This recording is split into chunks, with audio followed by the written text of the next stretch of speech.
All right, this is Patrick Fries in a post-observation reflection conference with Misty Whistle for her English 9A class. All right, so as you reflect back on the lesson, to what extent were the students productively engaged, and how did you know that they were actively engaged? I could tell that the students were engaged in my class by, being that there's only 3 for the most part, asking them questions. And I tend to sit with the group since there are just 3 of them. One, I'm sitting just so I can make sure that the young man right here is able to get his stuff done. I'm able to sit across from these guys to make sure that they're not doing anything inappropriate and that they're on task. And if they are getting off task, then I can ask them a question to pull them back into what we're discussing, what we're reading. So yeah, I would say that they were actively engaged during the lesson today. Did the students learn what you intended it to? And how do you know that? I would say, when you first got our group together, our education department, when you got us together, you said you wanted us to come up with a goal for each of our classes. And my goal, what I've noticed, over the course of time that I've been here, I've noticed that students struggle with writing, and that's my main goal, is to get all of my students writing and to better their writing.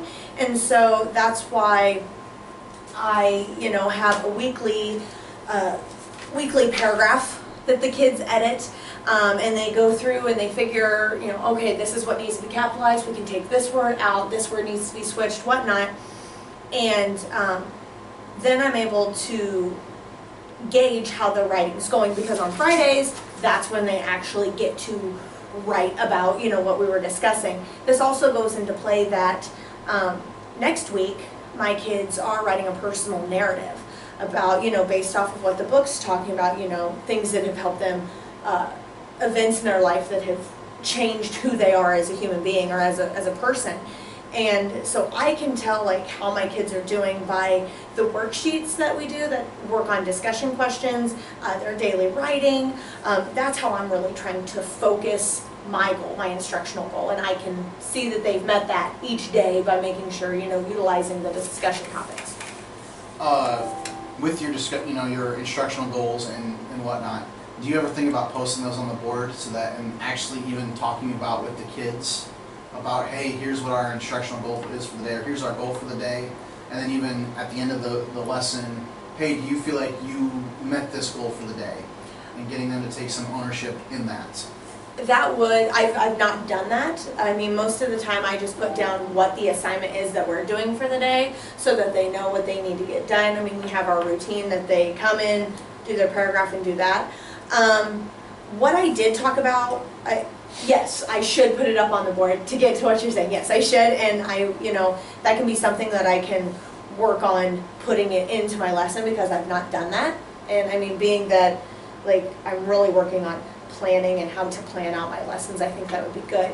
At the beginning of the semester, I did tell them that we were going to be doing a lot of writing, because I want you guys to be better writers. I know everyone struggles with it and you don't like doing it, but I want you to be better. So they know the overall goal. They know what we're doing in reading. It's about it's a coming of age story that we're reading, so we're adding all that in. So they know the overall goal, but seeing it every day can really put that into focus. Yes. And so, what are some of the instructional goals, or the actual specific goals with writing that you want your students to accomplish? In general, I want them to be, a better proofreader, and I want them to be a better writer. And so that's why each day we're working on a little bit of that, because that's something that I've seen, over the course of, 5 years here, that's one thing that they always struggle with. And we always read a book that there's a movie to, so that we can have that, the compare and contrast paper at the end, the big paper that they really work on, and we take 2 weeks to do it, go through every one of the steps of the writing process. But yes, that's good. Okay. Have you thought about kind of how are you measuring, even each day, are they, this day we corrected, 5 sentences for grammatical errors at 80% frequency, you have goals like that? Individual goals, yes, because I know that there are some kids that are more apt to do that. And then I know that there's some kids that we're just working on capitalization errors with them. And so, I mean, our daily, excuse me, our daily paragraph has all of that in it. It's got, you know, spelling, capitalization, all the different punctuation errors, language usage errors. And so, I mean, I know with my young man here, we're just going to make sure we can get periods and capitalization. And if he can do that, yes. And so that is something that I do to make sure if they're meeting the goals that they need to hit. Because, I mean, it's a class of 3. We can make it easily individualized for each of them. They can do something but focus on different things with them. Yes, that's Okay. what I do. Do you feel like you altered your goals in the middle of the lesson? And if so, why? Altering the goals, no. I always try to stick with the same goals, because if I throw my kids off, just throw them a curveball, they're going to, I'll have more issues. I mean, and there was an issue out in the hall, which my kids were like, whoa, whoa, whoa, what's going on, what's going on? So I had to pull them back in. Hey, you know, what was Charlie doing in this part of the story? And bringing them back in, and then I read a little bit and get them going again, back into it. So, I mean, I don't necessarily change my objectives and my goals for the students. I may, you know, modify them a little bit depending on what's going on. But no, I try to keep it the same. Okay. If you had the opportunity to teach this lesson again to the same group of students, what would you do differently? One thing if I was to teach this again, I would probably, being that I am focusing so hard on writing and making sure that they're doing well with writing, I would probably read the entire journal entry to them. I mean, we're reading Perks Being a Wallflower, so I would read the entire journal entry to them so that they can really comprehend what we're doing, and they can sit there with the questions and be like, oh, okay, boom, because the questions that I wrote down for them to answer, because I came up with their comprehension questions, making sure I hit, you know, Bloom's taxonomy. Hey, if you were in this position, what would you do? How would you work with this? What I try to do, if I were to teach it again and read it, I would stop and make sure I ask those questions to the students so that they could get their minds going, so that they could have better things to write.